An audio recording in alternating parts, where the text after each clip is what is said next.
একটা নেকি নিয়ে অগ্রসর হয়। কয়টা নেকি? আওয়াজ দেন, কয়টা নেকি? 5 মরছে নাকি? জোরে কোন, কয়টা নেকি?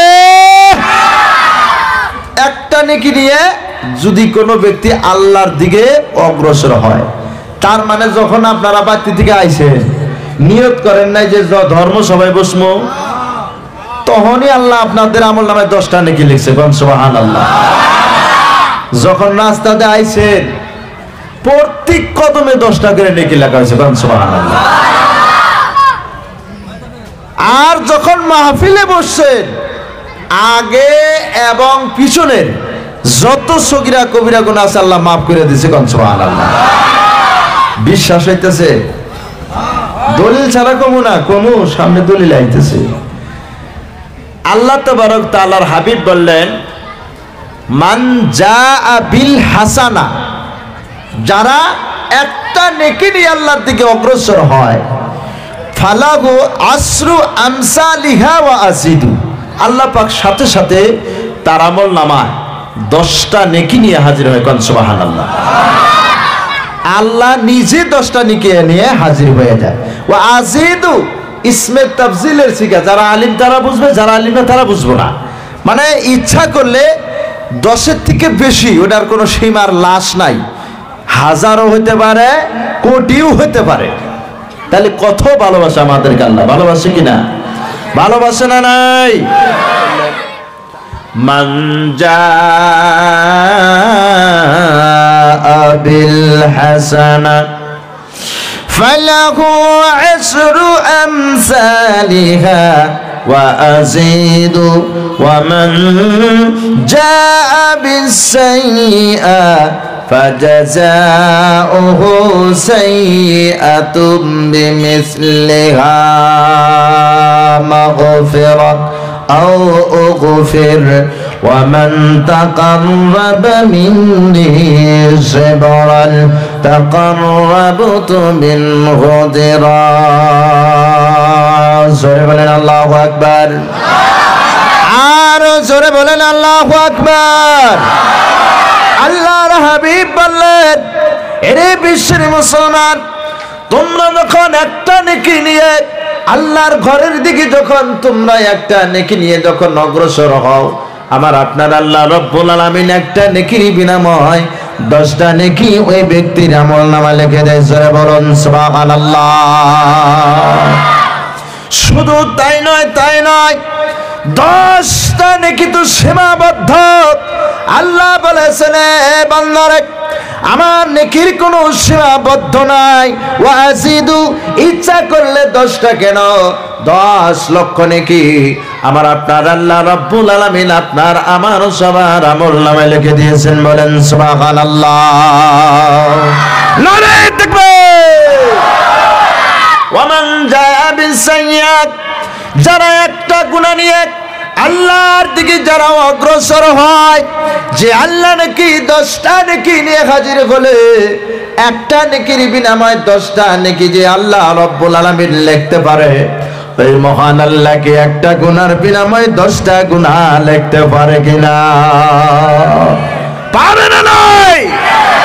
আল্লাহ রব্বুল আলামিন বললেন, হে বিশ্বের মুসলমান, একটা গুনাহ যদি তুমি করো, একটা গুনার বিনিময়ে আল্লাহ বখিল নয়, মহান আল্লাহ ফেরেশতা মণ্ডলীদেরকে বলে, ফেরেশতা আমার বান্দা বুঝে না বুঝে গুনাহ করেছে, একটা গুনার বিনিময়ে একটা গুনাহই লিখে দাও। জোরে বলুন সুবহানাল্লাহ।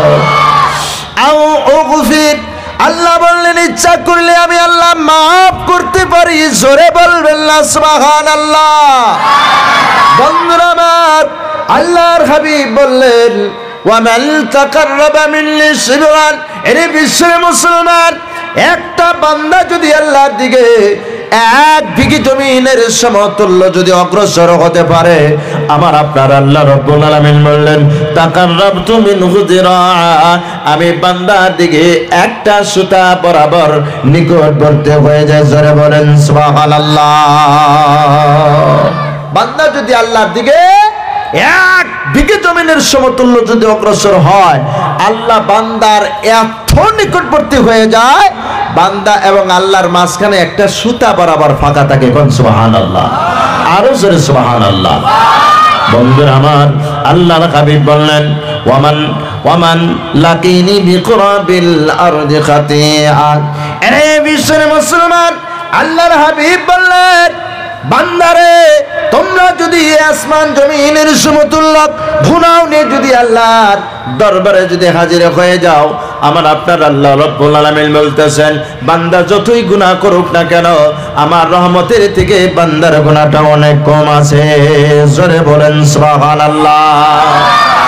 আল্লাহ রাব্বুল আলামিন বললেন, বান্দারে তোমরা যখন আসমান জমিনের সমতুল্য গুনাহ নিয়ে আমি আল্লাহ আমার দিকে অগ্রসর হয়ে যাও, আমি আল্লাহ সহ্য করতে পারি না।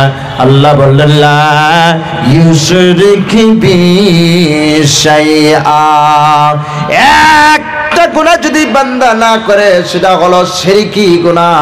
আল্লাহ রাব্বুল আলামিন বললেন, শিরকি গুনাহটা যদি তোমাদের দ্বারাই যদি না হয়, লাকিতুহু বিমিসলিহা মাগফিরা। এই জমিন আসমানের সমতুল্য নেকি নিয়ে আল্লাহ বান্দার গুনাহ মাফ করে জান্নাতের ফয়সালা করে দেয়। জোরে বললেন না সুবহানাল্লাহ? আরো জোরে বলেন সুবহানাল্লাহ। আমার মুসলমান বাবাজি, আল্লাহর নবীর জামানার 50 বছর আগে, কত বছর আগে? আর একটা রেওয়াতে আছে, নবী জন্মের 5 বছর আগে। আর একটা রেওয়াতে আছে 50 বছর আগে।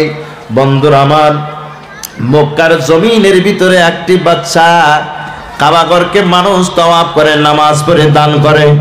সেই চক্রান্ত করে আব্রাহার বাচ্চা মক্কার জমিনে বিরাট একটি গির্জাঘর বানিয়েছিল। এত সৌন্দর্য করে বানিয়েছিল, ওই ঘরের দরজাটা সোনা দিয়ে পরিণত করেছিল। মানে ঘরের ভিতরে এত সুন্দর সাজগোজ করেছে, মানুষ দেখলেই সেই ঘরের মধ্যে যাতে ঢুকে, এত সুন্দর করে সেই ঘরটা তৈরি করলো। আমার মুসলমান বাবাজি, হঠাৎ করে এলান করলো, বলে অমুক দিন অমুক টাইমে এই গির্জাঘরকে ওপেনিং করা হবে। বাদশা ওজির নাজির জায়গায় জায়গায় চিঠি আকারে দাওয়াত করেছে।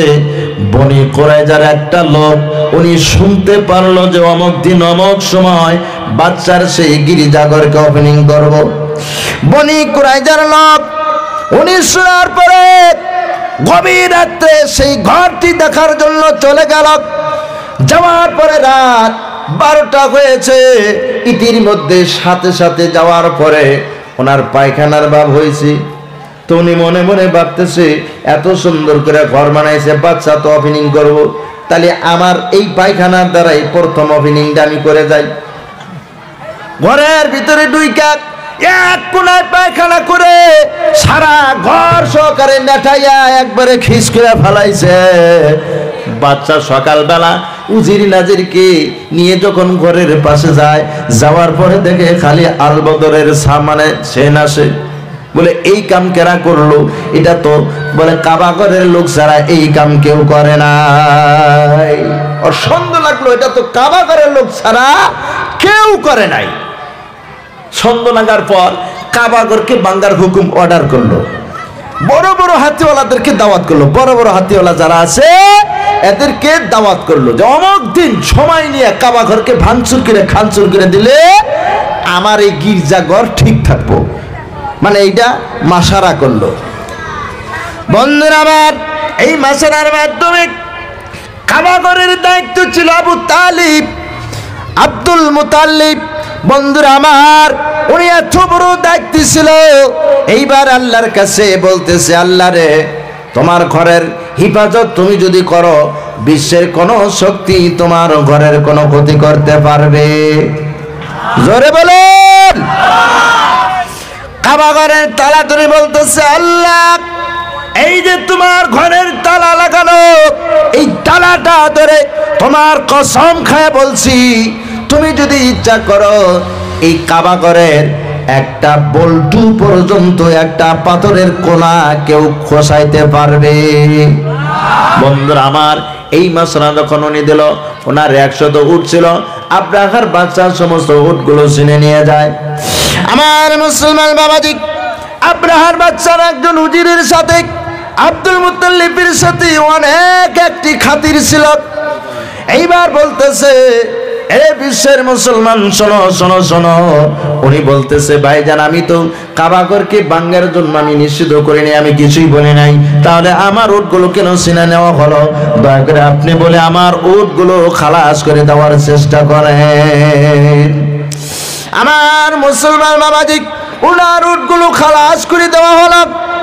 এইবার হাজার হাজার হাতি, সমস্ত হাতির মধ্যে একটি হাতি ছিল, হাতিটার নাম ছিল হাতি মাহমুদ। এত বড় হাতি, ওই হাতির চোখের বগলে চোখের নিকটবর্তী হইয়া আব্দুল মুত্তালিব বলতেছে, ভাই হাতি, তোমার দ্বারাই যেন কাবাঘরের একটা কিঞ্চিত পরিমাণ যাতে ক্ষতি না হয়। জোরে বলুন, আরো জোরে বলেন, আরো জোরে বলা যাবে সুবহানাল্লাহ। আমার মুসলমান বাবাজি, আব্রাহার বাচ্চা সমস্ত বাচ্চাদেরকে নিয়ে হাজির হয়ে গেল। ওই হাতি মাহমুদ সব থেকে বড় হাতি। ওই হাতিকে সর্বপ্রথমে একবার আইয়া হাতির পাছা মাথায় খালি কোড়া মারে আর বলে, আগের দিকে চলো, কাবাঘরকে ভাঙো। হাতি মাহমুদ ওই যে একবার শুনছে এটা আল্লাহর ঘর, আল্লাহর ঘর, আল্লাহর ঘরকে হেফাজতের দায়িত্ব আল্লাহ নিজে স্বয়ং নিয়েছে। সুবহানাল্লাহ। আমার মুসলমান বাবাজি, এইবার বন্ধুরা আমার এমন পিটান পিটাইতেছে, হাতি হলেও আগের দিকে যায় না, ঝর ঝর করে চোখ দিয়ে পানি ছেড়ে দেয়। এইবার পিছনের আঘাতে কানতে কানতে হাতি মাহমুদ বেহুশ হয়ে জমিনের মধ্যে পড়ে যায়। ওই আব্রাহার বাচ্চা আগুনের কুণ্ড নিয়ে নিয়ে হাতির চোখের মধ্যে ধরে আর বলে, হাতি কেন আগের দিকে দৌড়াও না? আমার মুসলমান বাবাজি, আল্লাহ রাব্বুল আলামিন কোরআনের মধ্যে একটি সূরা নাজিল করেছেন, সূরা ফিল। সবাই জানেন না নাই? আল্লাহ বলতেছে, আলাম তারা কাইফা ফাআলা রাব্বুকা বিআসহাবিল ফিল আলাম ইয়াজআল কাইদাহুম ফি তাযলিল। আল্লাহ নবীকে বলতেছেন, ইয়া রাসূল, আলাম তারা কাইফা ফাআলা, তুমি কি জানো না কাইফা ফাআলা রাব্বুকা বিআসহাবিল ফিল, তোমার পরওয়ারদিগার হাতিওয়ালাদের সাথে, আসহাবে ফিল মানে হাতিওয়ালা, ফিলুন মানে হাতি, আসহাব মানে হাতির সাথী। ভাই বন্ধুরা আমার, হাতিওয়ালাদের সাথে আমি আল্লাহ কি ব্যবহার, কি আচরণ করেছি, নবী তুমি কি দেখো নাই? তুমি জানো না? আলাম ইয়াজাল কাইদাকুম ফি তাযলিল, আমি কি ওদেরকে এমন একটি শাস্তির মধ্যে তাদেরকে আমি নির্ধারিত করেছি, তুমি কি দেখো নাই? ওয়া আরসালা আলাইহিম তাইরান আবাবিল। জোরে বলেন আল্লাহু আকবার, নারে তাকবীর। আমার মুসলমান বাবাজি, আল্লাহ রাব্বুল আলামিন হাতি মাহমুদকে যখন পিটান শুরু করে দিল, জান্নাতের মধ্যে থেকে ছোট ছোট পাখি যাদের নাম হলো আবাবিল পাখি, প্রত্যেকটা পাখির পায়ের চেঙ্গি মানে আঙ্গুলের ফাঁকা যে আছে, ফাঁকা জায়গার মধ্যে ছোট ছোট একটি করে কুচি পাথর আছে, আর একটি কাগজের মধ্যে লেখা আছে কোন হাতিওয়ালা ওই পাথরের আঘাতে মারা যাবে, ওই হাতিওয়ালার নাম সহ সেই চিঠির মধ্যে লেখা আছে। ওই চিঠিটা পাখির ঠোঁটের মধ্যে, আর পাথরটা হলো পায়ের মধ্যে।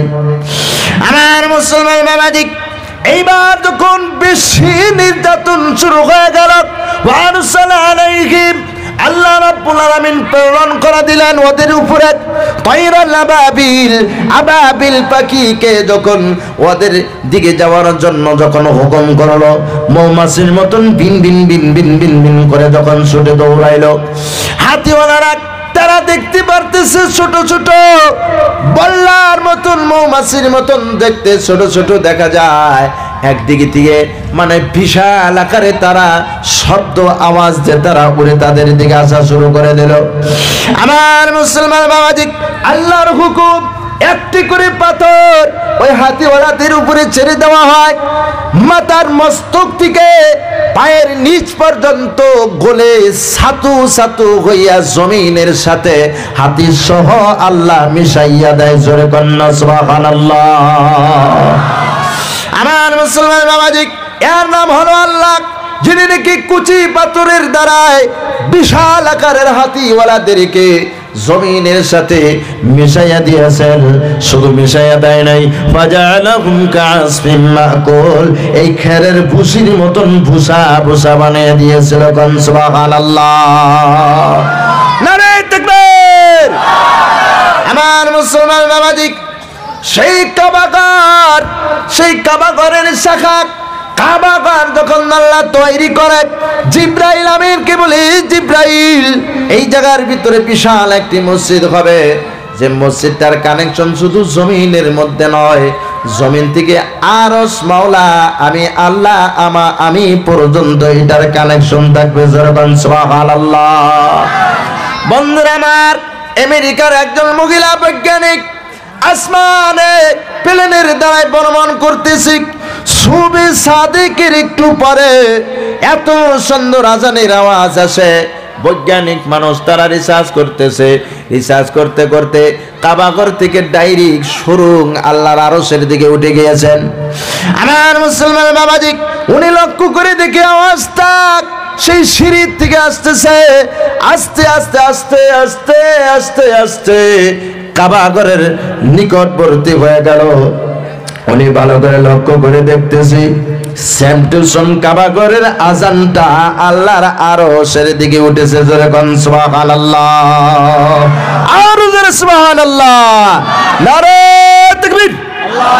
বন্ধুরা আমার, ওই মহিলাটি রিসার্চ করে দেখলো, ইসলাম যদি সত্য না হতো, জমিনের মধ্যে মাইকে আজান দেয়, এক আসমান থেকে আর একটা আসমান 12 লক্ষ কোটি হাজার বছরের দূরত্ব, তাহলে এত দূর এই আওয়াজটা কেমনে পৌঁছিল?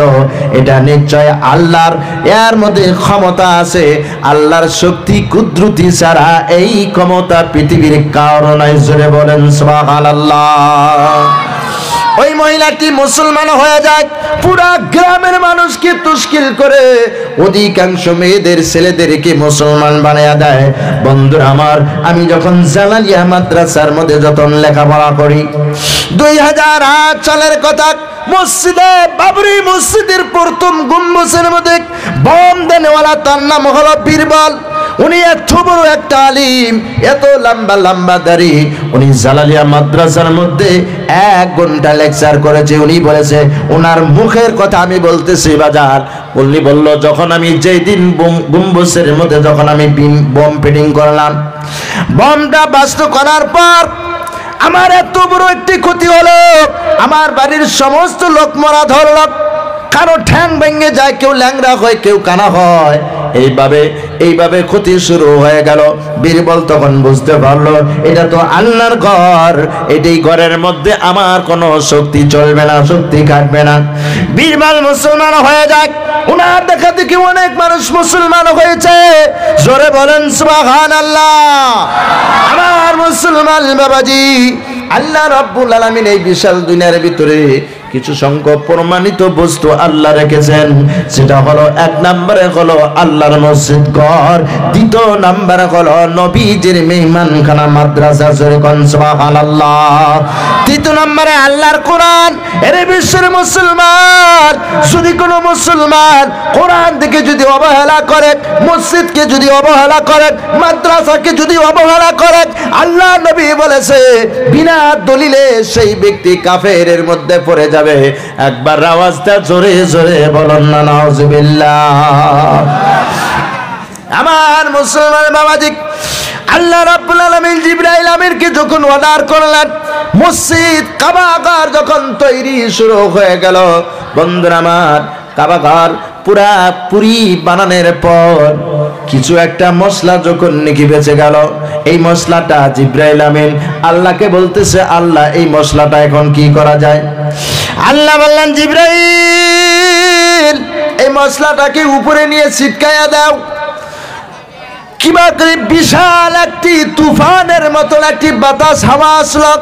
আসার পর সারা বিশ্বের কোনায় কোনায় ওই মশলার একটা কোনা, একটা দানা যে জায়গার মধ্যে পড়েছে, আজ হোক কাল হোক কিয়ামতের আগ পর্যন্ত ওই জায়গার মধ্যে আমার আপনার আল্লাহ বিশাল বিশাল একটি করে মসজিদ বানানোর অর্ডার হয়ে যাবে। কোন সুবহানাল্লাহ। আমার মুসলমান বাবাজি, এই যে আপনাদের মসজিদ অনেক মৃত্যু ব্যক্তির নামগুলো গায়া দিছে, আপনারা শুনছেন কি না? শুনছেন না? নাই? এইভাবে আমি মরব, আমার সন্তান আসবে, আমার সন্তান মরবে, তার সন্তান আসবে, এইভাবে কিয়ামত পর্যন্ত মানুষ মরে যাবে, মসজিদ জীবিত থাকবে। জোরে বলেন সুবহানাল্লাহ, আর জোরে সুবহানাল্লাহ। আমার মুসলমান বাবাজি, আল্লাহ নবী রাসূল করিম সাল্লাল্লাহু আলাইহি ওয়াসাল্লাম বললেন, আহাব্বুল বিলাদি ইলাল্লাহি মাসাজিদুহা ওয়া আবগাদুল বিলাদি ইলাল্লাহি আসওয়াকুহা। সব থেকে ভালো জায়গা হলো বাজার, নাকি ভাই? তাহলে মসজিদ আনার না বাজার কইলেন আমার লগে? কই শুন না বেটা, সব থেকে খারাপ জায়গা কি? বাজার। আর সব থেকে ভালো জায়গা মসজিদ ঘর। মনে থাকবো, পরে আজান দিলে তো মসজিদ থেকে চা দোকানে ঢুকবেন না। আছে তো কেউ কেউ নিয়ম আছে, মানুষ নামাজ পড়ে বাইরে যাবো, এর মুসল্লি আবার ঠিক আছে, টুপিও থাকবো পাঞ্জাবিও থাকবো, নামাজ হলেই পড়ে না। ওই মসজিদের ইমাম সাহেবের তো আসসালামু আলাইকুম, হ্যাঁ ভাই জহরের নামাজ পড়ে এলাম বাড়িতে। ওরে কি ইমাম সাহেব জিজ্ঞাসা, তুই নামাজ পড়ছস? হ্যাঁ, এর দ্বারা কি বোঝায়? ও জীবনও নামাজ পড়ে না। কোন ঠিক না বেঠিক? হ্যাঁ, আসলেই নামাজ পড়ে না, মানে আগেই কয় নামাজটা পড়ে এলাম। কি মুসল্লি দেখেন, পরে মাসিমনকে জিজ্ঞেস করছে যে তুমি নামাজ পড়ে এলে না কি করে এলে? মুরুকে দেখবেন ফজরের আগে মুরুকে কুকুরু কুক কয়, কয় না? কয় না? নাই? ব্যাগ বাড়িতে মুরুক আছে কি? কত কত বাড়িতে বিরাট বিরাট মুরুক থাকে, এনে 3টার থেকেই ডাহা শুরু করে। তা ডাকতে ডাকতে একবারে মুরুকের অভ্যাস গাছের আগালে থাকে, খড়ে থাকে না। তা ডাকতেছে, এখন শিয়ালে আস্তে আস্তে কয় যে চান্স বানি পাইলাম, গাছের ঘুরে আসে, চিল্লাস কাট, কয় মানুষের জাগাই দিন নামাজ পড়বার নিকা। কয় তুই নামাজ পড়বি না? কয় পড়বো। কয় তাহলে নিচাই দুইজনে একসাথে জামাতে পড়ি। শিয়াল দেখেন কিরম চালাক, কয় নিচাই দুইজনে একসাথে জামাতে পড়ি। মনে কয় না ইমাম সাহেব ছাড়া নামাজ হবে না। কয় ইমাম সাহেব কই? কয় আপনি থাকেন, আমি ডেকে আনি। শিয়াল রে বোকা বানাইয়া বাড়িতে গেছে, যাওয়ার পরে বিশাল একটি কুকুর আছে। কয় কুকুর ভাই বলে কি কস? কয় আমি মানুষকে নামাজ পড়ার জন্য জাগাইয়া দেই, এই শিয়ালে ডেইলি ডিস্টার্ব করে, তাহলে বুদ্ধিকে আমি বলছি ইমাম সাহেব ছাড়া জামাত হবো না। কয় তুই যা, আমি আসি। লঙ্গি ডান্স মারতে মারতে আইতেছে মোরো, সিকিউরিটি পাইছে। শিয়ালে তো মনে মনে খুব খুশি, কয় কাম হয়েছে, মোরক আসতেছে। আস্তে আস্তে যখন নিকটবর্তী হয়ে গেল, কয় তাড়াতাড়ি আসো, বেলা উঠে যাবো, নামাজ পড়া নাকবো। কয় ইমাম সাহেব ওযু করে আসতে একটু লেট হইতেছে। কয় আসতেছে বলে হাজি আসতেছে। শিয়ালে যখন ওই কুকুরের মাথাটা যখন দেখে, কয় মোরক ভাই আজকে তো নামাজ হলো না। ভাই কে? কয় আজকে তো নামাজ হবে না, আমার ওযু গেছে গা। কয় না দাঁড়াও জামাতে পড়ি। কয় না আজকে আর হবো না, কালকে, আজকে ওযু গেছে গা। আমার মুসলমান বাবাজি, আমার মতন আপনার মতন অনেক হাজারো মুসলমান আছে বাজারে। বাজান রে, আমি আমার মসজিদের ইমাম সাহেবকে ধোঁকা দেওয়া হয় না, আমি আমার বাবাকে ধোঁকা দেওয়া হয় না, আমি আল্লাহকে ধোঁকা দিতে পারি না। আমার ধোঁকা আমি নিজেই নিজেকে ধোঁকা দিতেছি। জোরে কোন ঠিক না বেঠিক? আপনি যদি 5 ওয়াক্ত নামাজ পড়েন, আল্লাহর কোনো লাভ আছে? নেই। লাভ আছে? এক ওয়াক্ত যদি নামাজ আপনি না পড়েন, আল্লাহর কোনো লস আছে? নেই। বলেন, লস আছে। লাভ লস আপনার। আপনি নামাজ পড়লে আপনার জন্য জান্নাত হবে, আর যদি নামাজ না পড়েন আল্লাহর জাহান্নাম আপনার আমার জন্য রেডি আছে, কোনো চিন্তার দরকার নাই। আমার মুসলমান বাবাজি, আল্লাহর নবীকে এক চাবি জিজ্ঞাসা করলেন, ইয়া রাসূলুল্লাহ, ইয়া হাবিবাল্লাহ, আইয়ুল আমালি আহাব্বা ইলাল্লাহি তাআলা। আল্লাহ রাসূল সাল্লাল্লাহু আলাইহি ওয়াসাল্লাম তিনি জবাব দিলেন, ক্বালা আস-সালাতু লিওয়াক্তিহা, নামাজকে সময় মোতাবেক না পড়া নাকি ভাই? নামাজকে সময় মোতাবেক না পড়া বেশি আমল ভালো নাকি? তাহলে কথা কন না, কেডা কেডা নামাজ পড়ুন না একটু হাত উঠান। দেখছেন কত ডিজে নামাজ পড়েন, এর হিসাবও করুন না, একজনও হাত উঠাইতেছে না। কে কে নামাজ পড়ছেন একটু হাত উঠান। নারে তাকবীর। এই দেখেন তামসাডি, বাকিগুলা কি শিকুরের মাস্টার নেই? আরে ভাইজান, রমজান মাসে গুয়াহাটি জালুকবাড়ি রমজান মাসে কালেকশনে গিয়েছি মাদ্রাসার। তারাবি পড়ার সময় এক বুড়া বেটা আমার ডাইনে আসসালামু আলাইকুম ওয়া রাহমাতুল্লাহ যখন বলছে, ভাই মনে হয় এত গন্ধ রে ভাই, মসজিদ জুইরা গন্ধ বের হয়েছে। লাস্টটা আমি জিজ্ঞাসা করছি, চাচা আপনি বিড়ি কেইটা মান খায় দিন? কয় মই তো এতে রোজা রাখুন। হ্যাঁ, বিড়ি না খাই না। কোন বেলা খান আপনি? কয় সন্ধ্যাবেলা একবারে 10টা ধরাইছি সন্ধ্যাবেলা। বন্ধুরা আমার, কিছু সংখ্যক মুসল্লি আছে যারা নামাজ পড়ে বিড়ি খায়, আবার কিছু সংখ্যক মুসল্লি আছে নামাজ পড়ে মিছা কথা বলে। কোরআনের তাফসীরে আধা ঘন্টা আগে আপনাদের এখানে বসার আগে একটি তাফসীরের মধ্যে পেলাম আল্লাহ রাব্বুল আলামিন কোরআনের মধ্যে স্পষ্টভাবে বলে দিয়েছেন, আরে বিশ্বের মুসলমান, এক কিঞ্চিত পরিমাণ যদি কোনো ব্যক্তির ভিতরে যদি হিংসা অহংকার আছে, সারা জীবন যদি নামাজ পড়ে আল্লাহ রাব্বুল আলামিন এক ওয়াক্ত নামাজ কবুল করবে না। সূরা নাউযুবিল্লাহ। আমাদের ভিতরে হিংসা আছে না নাই? এই মিছা কথা কনকে আছে না নাই? হিংসা আছে। একজন যদি ধনী হয় ওর আর সহ্য হয় না, কয় বেটা কেন ধনী হয়। আর একজন যদি একটা বিজনেস করে হিংসা করে তার থেকে উপর দেওয়া আরোপটা করে না নাই? আমার মুসলমান বাবাজি, বন্ধুরা আমার, আপনাদের গ্রামে দেওয়ানি আছে কিনা আমি জানি না। আমাদের গ্রামে দেওয়ানি আছে, আপনাদের গ্রামে আসেনি? বাবা আসেনি? দেওয়ানি মানে আপনারা বোঝেননি। দেওয়ানি কারা কয় বোঝেননি? তার মানে দেওয়ানি, দেওয়ানি এর নাম হলো দেওয়ানি। বন্ধুরা আমার, হযরত ওমর রাদিয়াল্লাহু তাআলা আনহু তিনি এত সুন্দর এত বড় মর্যাদা দেওয়ানি ছিলেন। আমার মুসলমান বাবাজি, কোন মাদারু, কোন ঘুষারু, কোন সুদারু ওমরকে দেখলে থরথর থরথর করে কাঁপছে। ওমর রাদিয়াল্লাহু তাআলা আনহু যে রাস্তা দিয়ে যাইতেন 40 দিন সেই রাস্তায় শয়তান বের হতো না। কোন সুবহানাল্লাহ। বাজান আমার, এরে বিশ্বের মুসলমান, আজকালকার এই জামানায় আমাদের সমাজের মধ্যে অনেক দেওয়ানি আছে। দেওয়ানি আছে না নাই ভাই? আমার বন্ধুরে, হযরত ওমরের মতন দেওয়ানি যে ইনসাফ করে বিচার করে যেতে পারবে, আল্লাহর কসম করে বলতেছি, কঠিন কিয়ামতের ময়দানে ওই ব্যক্তির হযরত ওমরের সাথে জান্নাতে যাইতে পারবেন। কোন সুবহানাল্লাহ। আপনার যদি দেওয়ানগিরির মধ্যে যদি বেইনসাফি হয়, আবু জেহেলের সাথে আপনার হাসর নাসর হবে। জোরে কোন নাউযুবিল্লাহ।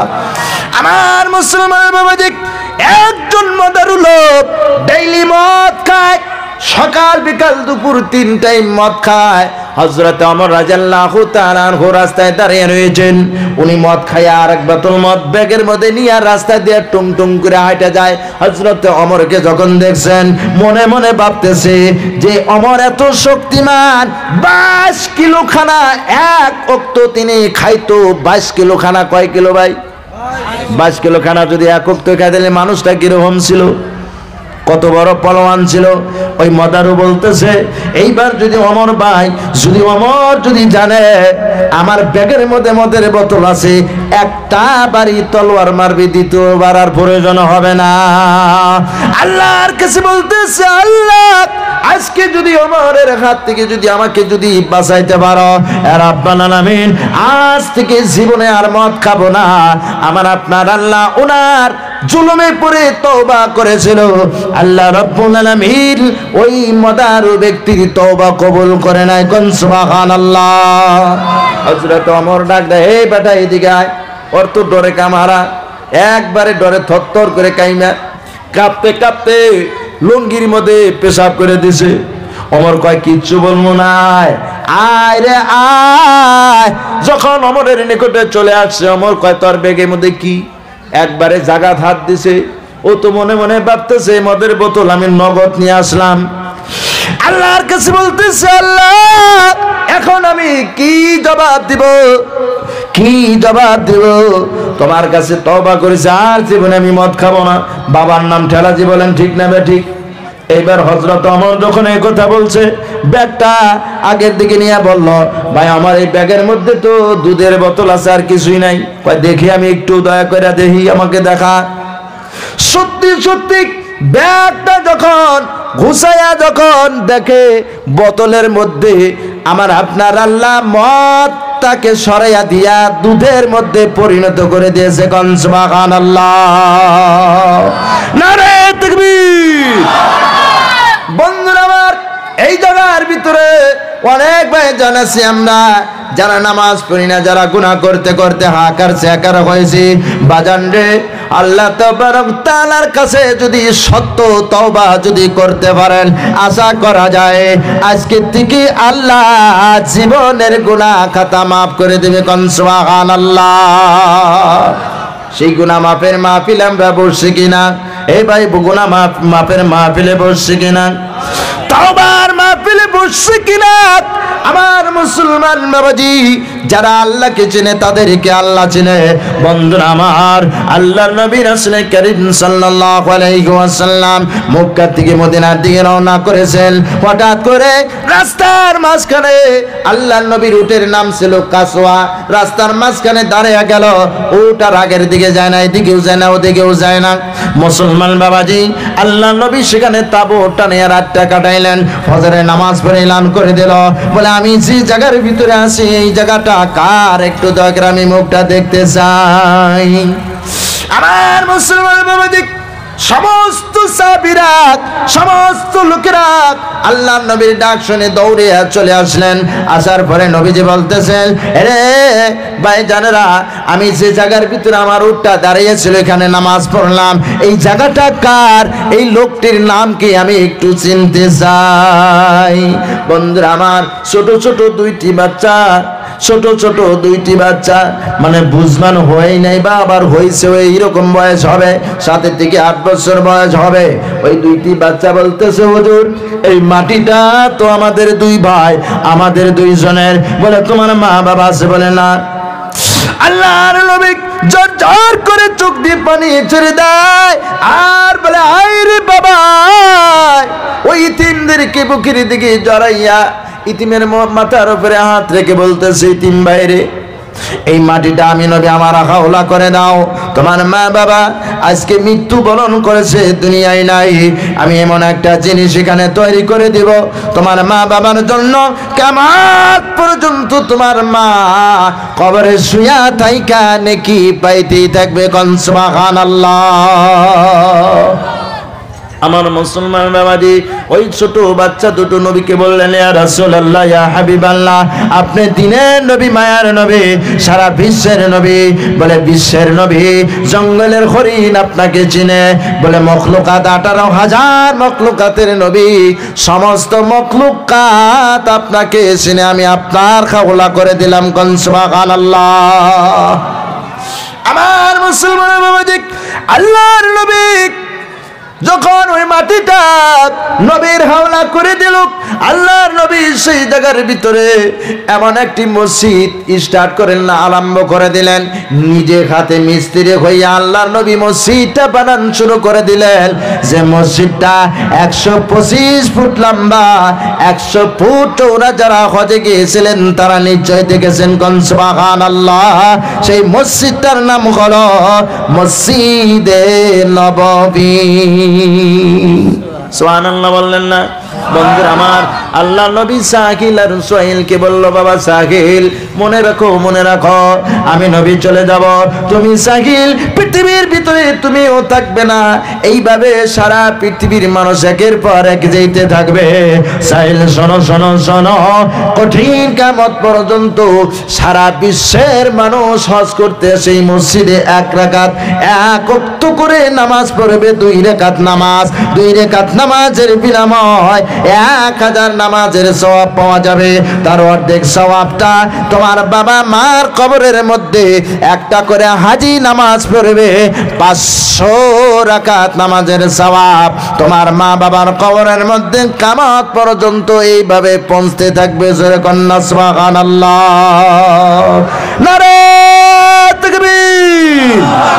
আমার মুসলমান বাবাজি, বন্ধুরা আমার, আল্লাহর নবী যখন এই কথা বলে দিল, সাহিল আর সোহেল জর্জর করে চোখ দিয়ে পানি ছেড়ে দিল। এই দুনিয়া ছেড়ে আমাদেরও যেতে হবে। এরে বন্ধু, আল্লাহর নবীর হাদিসের কথা বললাম, এটা হলো সদকায়ে জারিয়া। আপনার বাবা চলে গিয়েছে, মহাব্বতের মা আজকে কবরের মধ্যে আছে, মহাব্বতের বাবা আজকে কবরের মধ্যে আছে। আজকে আপনাদের মুখের দিকে তাকিয়ে রয়েছেন, কোন দিন বা আমার সন্তান, আমার বাজান আমার নাম নিয়ে আল্লাহর মসজিদ ঘরের সাথে সম্পর্ক করবে। ওই দিন আপনার আমার মা বাবার কবর আযাব আল্লাহ মাফ করে ওই কবরটা সোনা দিয়ে আল্লাহ নিজে স্বয়ং বালাখানা তৈরি করে দেবে। কোন সুবহানাল্লাহ। আমার মুসলমান বাবাজি, আজকে 1 সপ্তাহ হয়ে গেল, মার মুখটা দেখতে পারতেছি না, বাবার মুখটা দেখতে পারতেছি না। 1 সপ্তাহ ধরে সফরে আছি রে বাজান। যখন জলসার জন্য বাড়ি থেকে বের হয়ে যায়, বন্ধুরা আমার, আমাদের জঙ্গলি জায়গা, দিনে সকাল সকাল আমাদের বের হতে হয়। বাড়ির সবাই খুশি হয়ে যায়, বলে কেউ বলে ভাই প্রোগ্রামে যাইতেছে, সদাই পাতি আনবে। ছেলে সন্তানেরা খুশি হয়, বিবি খুশি হয়, কিন্তু দুখুনি মা জান খুশি হয় না। মার মুখের দিকে একটু যদি নজর করে দেখেন বাজান, আল্লাহর নবীর বিধান, আল্লাহর নবী বলেছে একটা হজ করলে যতগুলো সওয়াব পাওয়া যায়, একবার যদি মহাব্বতের সহিত মা বাবার মুখের দিকে যদি তাকান, একটা উমরা হজের সওয়াব আল্লাহ আপনার আমলনামায় লিখে দেয়। কোন সুবহানাল্লাহ। আমার মুসলমান বাবাজি, আমার যখন 12 বছর বয়স, মাদ্রাসায় যখন ছিলাম, বালাপাড়া মাদ্রাসায় 2000 সনে যখন মাদ্রাসায় অ্যাডমিশন হইলাম, বাড়ি থেকে টাকা পয়সা দিতে পারে নাই। বন্ধুরা আমার, বঙ্গাইগাঁও ডিস্ট্রিক্টে কাবাইটারি বাজারে গুপ্তার ডিপুতে কয়লার কাম করতাম। বৃহস্পতিবার দিন করে আতপ চালের ভাত 4টা খাইয়া আর 4টা ডাল দিয়ে মাখাইয়া বৃহস্পতিবারের সন্ধ্যাবেলা গুপ্তার ডিপুতে ঢুকে পড়তাম। শুক্রবার ফজরের আজানের আগ পর্যন্ত গোটা রাত কাজ করতাম। 200-250 টাকা দিয়ে 1 মাস 2 মাস যাবতীয় বালাপাড়া মাদ্রাসায় পড়তাম। কত হুজুরে স্যান্ডেল কিনে দিয়েছে, কোন হুজুরে পাঞ্জাবি বানিয়ে দিয়েছে, টুপি বানিয়ে দিয়েছে। আমার মুসলমান বাবাজি, আমার মা এইরকম একটি প্রোগ্রামে গিয়েছিলাম। আপনাদের এই দিকের একটি বক্তা আছে, আব্দুল কাদের জিলানী, আছে না নাই ভাই? অবাইপুরে একটা বক্তা আছে না, আব্দুল কাদের জিলানী। ছোট্টবেলা থেকে দেখি আমি ওই বেটারে সভা করতে। ওই বেটার জলসায় গিয়ে আমার মা গলার হারটা খুলে দিল আর বলল, হুজুর আমার বাবার জন্য দোয়া করেন, আমি টাকা পয়সা কিছুই দিতে পারি না, আপনার মতন যাতে বিশ্বের কোনায় কোনায় মাইকে মানুষকে কথা বলে বুঝাইতে পারে। আমার মুসলমান বাবাজি, মনে হয় ওই দিন মার দোয়া কবুল হয়েছে, বাবার দোয়া কবুল হয়েছে। বিশ্বের মুসলমান, টাকা পয়সা না দিলে কি হবে রে বাজার? এই মা এই বাবা তাহাজ্জুদের নামাজ পড়ে পড়ে গুনাহগারের জন্য দোয়া করেছে। বন্ধুরা আমার, আজকে সেই মা সেই বাবা আজকে অনেক বাবা জানের কবরে আছে, আছে না নাই? আমার মুসলমান বাবা দেখ, আজকের ডেটে প্রোগ্রাম করে লক্ষ লক্ষ হাজার হাজার টাকা নিয়ে যখন মার হাতে দেই, মা বলে বাবা আমি এই টাকা রাখার উপযুক্ত নয়, আমি টাকাটা দেখলাম, আমি তোমাকে আশীর্বাদ করলাম, আমার টাকা হয়ে গেছে, আমার টাকার দরকার নাই। অনেক সন্তানের মনে মনে ভাবে বাবাকে দেখে টাকা পকেটের মধ্যে লুকিয়ে রাখে, বাবা বললে টাকার কথা মিছা কথা বলে দেয়, আছে না নাই? আরে যুবকেরা, তোমার মা তোমার বাবা তোমার টাকার ভাগীদারি নয়। একবার যদি মার হাতে টাকাটা দিলা, একবার যদি বাবার হাতে বরকতান টাকাটা যদি দিতে পারো, এমন দোয়া দিবে রে যুবক, সারা দুনিয়া বিক্রি করলে সেই দোয়ার কিনা পাওয়া যাবে না। আল্লাহ যদি একবার কবুল করে, কোটি কোটি টাকার মালিক তোমাকে সেকেন্ডের মধ্যে আল্লাহ বানিয়ে দেবে। কোন সুবহানাল্লাহ। আমার মুসলমান বাবাজি, আজকে আল্লাহর নবী তিনি আর এক ইতিমের মাটি নিয়ে মসজিদে নববী বানাইলেন। বন্ধুরা আমার, আজকে আমরা অনেক ভাইজান এখানে ইতিম হয়ে বসছি, যাদের মহাব্বতের মা কবরে আছে, যাদের মহাব্বতের বাবা কবরে আছে। আমার বন্ধুরা, আমার ভাইজানেরা, এই মসজিদটা বিল্ডিং নির্মাণের জন্য আজকে ধর্মসভা দেওয়া হয়েছে। এই বিশাল মাহফিলের ভিতরে অনেক বাবাজান আছেন, আল্লাহ রাব্বুল আলামিন বিজনেসের ভিতরে বরকত দিয়েছে, চাকরি আছে, অনেক সম্পত্তির মালিক আপনাকে আল্লাহ বানিয়েছে। এমন একটা দিন আসবে আল্লাহ তাবারক ওয়া তাআলা সবারই মৃত্যু দিয়ে দিবেন, সবারই কবরে যাইতে হবে। মহব্বতের মা চলে গিয়েছে, বাবা চলে গিয়েছে, নিজেরে চলে যাইতে হবে। এই মসজিদ ঘরের জন্য একটা করে খুঁটি দেনেওয়ালা আমার কোন কোন বাবা জান আছেন?